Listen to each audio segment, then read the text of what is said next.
2024 breeding update. What a rough breeding season it's been. So let's head on into the loft and we'll get right into it. I'll explain all the details of what happened, the current situation now, and how it's going so far. So let's go on inside and check out some youngsters. Okay guys, we're now inside the breeding loft. Obviously, you can see that I have all the birds still locked in the boxes. I've been having some conflict issues with the pairs. You know, certain pairs don't get along with others. This bird wants this box, vice versa. So up here I have two youngsters. Let's take a look at these. That's a nice little blue bar white flight. Pretty big bird. Up here we have some sort of a splash. It's gonna be pretty strange when it molts out. It's probably gonna be some sort of a chocolate. I know it looks a little red right now, but its mother is a chocolate check and its father is a homozygous indigo. So that should be a pretty interesting bird once it molts out. Now, as far as the breeding season went, I'm gonna jump into detail about the whole situation in just a minute. We'll get on over to the other side and we'll take a look at a few of the other youngsters. But before I do so, let me just show you, there's one decent looking youngster right here. This should be a nice little red check. So this guy's still got some time in the nest. I'm gonna kind of run through these a little quick and then I'll explain the situation that I had this season. These have eggs. That's the youngster up there from them. Finally have two nice ones from the Thomas 6 and Leo Herman's pair. There's one. And there's the other. They're growing pretty nice. These gotta be banded. Maybe I'll band them later today. So let me get these guys back in there. I'll jump on over to the next section. We'll take a look at some of those youngsters, and then I'm gonna go into detail about the breeding season. The lighting is a little off. I didn't turn the lights on, as you can see. Got a pretty decent amount of daylight. Here's a nice little Andalusian. This is probably gonna be a cock. Strange looking bird. Strange color. You don't really see a lot of Andalusian racing pigeons. Nice Husky and Van Riel, both mother and father. And this is gonna be a nice little blue bar hen. So coming down here, I got a couple of, they're supposed to be probably blues. Try to get this to focus a little better for you guys. So these are gonna be two blue bars. This obviously is not the mother. These birds are from a pair on the other side. And I have the grizzles fostering them because the grizzles were not fertile this season. So instead of taking them out of here, I put them to work as foster parents. Moving on down here to the bottom. Let me open this up. Two real nice little blue checks. These should be ready to go pretty soon. Here's the father. And yeah, that's what we got. Unfortunately, that's what we got. Surprising, right? All right, so let's jump right into the details of what happened here. I'm kind of just going through a couple of youngsters right now. I got this nice little this blue hen. This is going to a local band race. So what happened was I paired the birds up in January. As you know, mid-January is usually my breeding point. If you've seen any of my older content, usually I like to do January 20th, maybe a little sooner. So my idea here was to obviously get these 10 pairs of birds paired up and send absolutely everything out. I didn't want to have any birds here at all. As far as, you know, the one-off races, band races, whatever. I just want to get the birds out, I want to test them out, I want to see what I got. And a lot of folks know that I bought a few more birds. I added a few more birds to the breeding program this season. So I paired the birds up and right away, everything mated. All the pairs were, you know, new pairs. Keep in mind, all the birds are new. A couple of them have already raised youngsters, but what I mean as far as new pairs is different matings, completely different matings. So I switched all the matings up. Why I did this, I wanted to test out a couple different families, a couple different crosses. Everything's pretty much crossed. So paired the birds up. Everything was good. Everybody was locking the boxes. Everybody mated, not vice versa. So everything seemed good. So here I am thinking, I had pretty high hopes. So about 8 days later, a couple pairs started going down on eggs. Okay, great. I had almost every pair on eggs pretty much.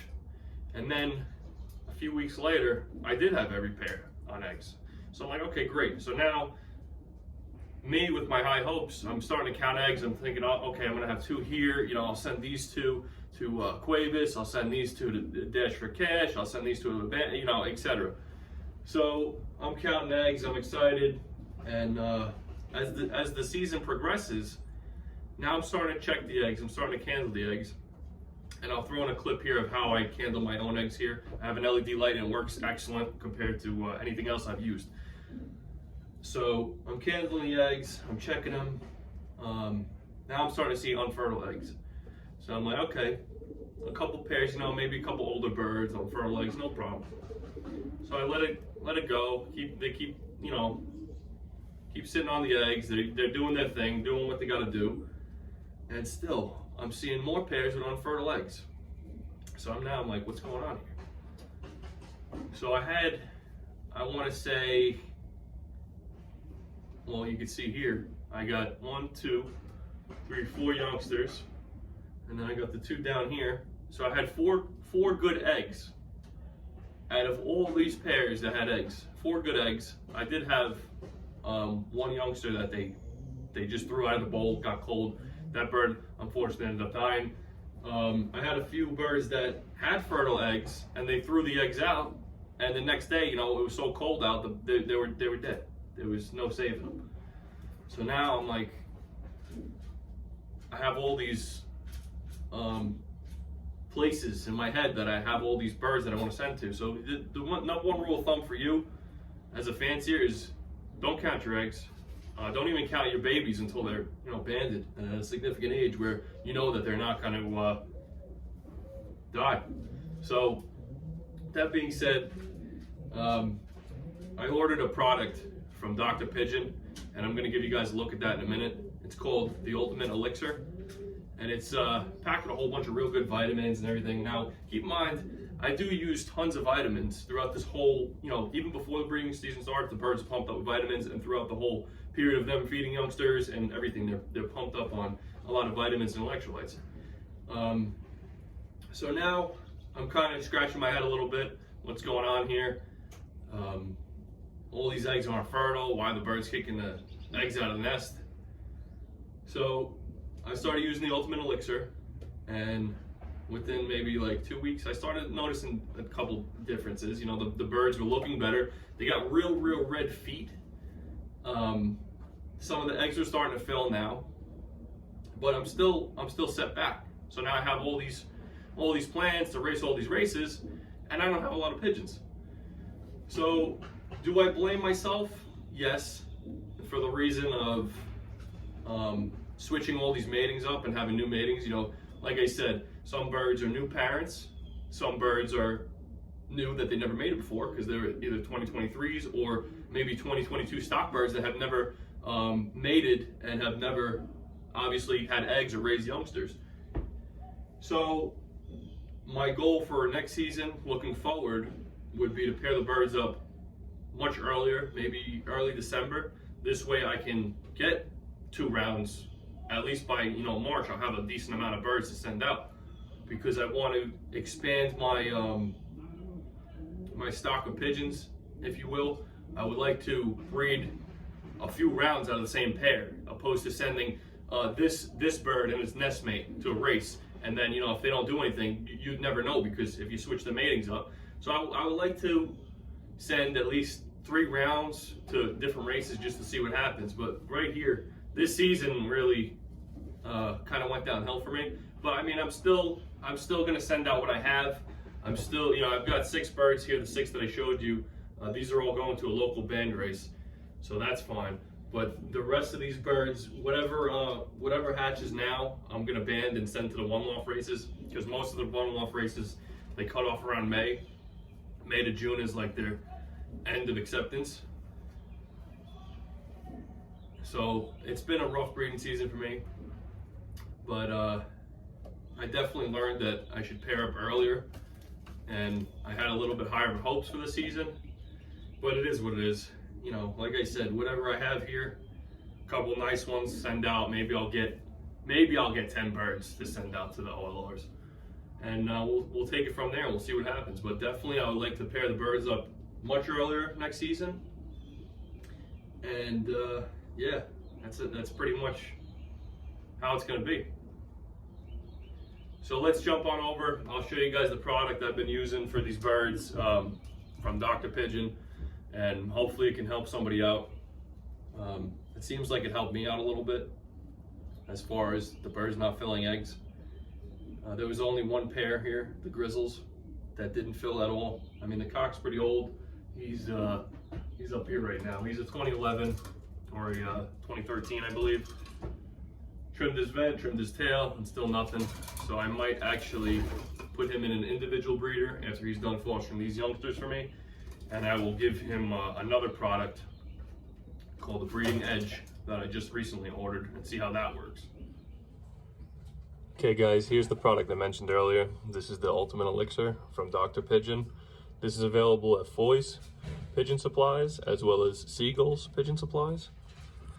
So this is basically one of the most common things to use for fertility. I used to use this like years ago, maybe back in 2011 or 2012, and I always liked it, so I figured I'd order again and give it a shot.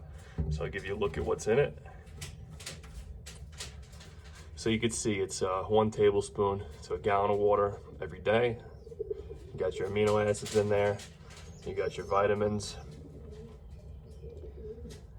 So this is what kind of worked for me as far as giving the birds that little bit of fertility boost. So maybe it can help you out if you're having the same problem. I definitely recommend giving it a try. So there it is, Ultimate Elixir from Dr. Pigeon. And you could use this during the off season too as well. Should keep the birds in real nice condition. Like I mentioned earlier, like you can see the difference in their feet. Their feet get real red. The feathers get real nice and glossy as well. So there it is. Like I said, you can get it at Foy's, you can get it at Seagull's. Okay, so as I mentioned earlier, this is my preferred method for candling eggs. These are LED lights. They're made by a company called Braun, and they're available at Harbor Freight. So you can see this is my picture box. This is where I take pictures of birds. I'll put the lights up here. They're magnetic, and I'll use them for extra light when I'm taking pictures. I'll take a picture like this, have the bird there. So anyways, let me show you how I do this. This light has 3 settings, and it has an LED on the top. So I'll shut this one off because you want a little bit of darkness. So we're gonna use this top light right now. I've got an egg right here. So what I'm gonna do is I'm gonna close this box a little bit so we get a little more darkness. And I'm going to take the egg and put it right over the top. See that? You can see all the veins in there. You can see exactly how the egg is developing. And you can even see the embryo moving in there if you look closely. So this works great. It's nice because it's magnetic. You could stick it to any metal surface and then just put the egg right over it, and you could see how it's developing. So you can see this egg's coming along pretty well. So that's my preferred method for candling eggs. The flashlight on the phone works great as well, but like I mentioned, you can stick this down to any metal surface and easily just candle the egg. If you want to hold the egg with 2 hands, you can do that as well. But these work really great for this. Okay, gonna give you guys a look at a little experiment we're working on over here. This cock right here is out of Red Daniel bloodlines, I believe. This is actually Steve from Danzeloff. This is his bird, and I have one of my Red Fox Jansen hens in the back. So he said he's been having trouble getting this cock to fill eggs. So I'm giving him some some vitamin supplements, and I got him locked up here in the individual breeder, and we're hoping that he is able to fertilize some nice eggs, and maybe we'll get some nice red check youngsters. All right, so that's pretty much going to sum up the breeding update. I hope that somebody could have learned something from this. That's my goal here with all these videos, pretty much, to educate people in the sport or people getting into the sport. So it looks like I'm gonna have, I got 2 youngsters here, I got 2 youngsters down there, I got 1 there, and I got 1 that just hatched today over there. So that's what's gonna be going to the OLRs as of right now. There's a few more eggs, but we'll see what happens. Like I said, we're not counting eggs anymore. So I hope that you guys enjoyed this video. And please consider subscribing if you haven't already. Leave a comment down below for any questions you might have. I would like to do some more content in the near future. Maybe geared more towards like beginner fanciers or people that want to get started in pigeons, to try to break up the channel a little bit. So it's going to be more of like a how-to video for the next one. Maybe something about getting involved with racing pigeons, as you've seen my last video, me helping out my friend there with his birds. So not too much else going on besides that. So stay tuned, and I'll see you guys on the next one.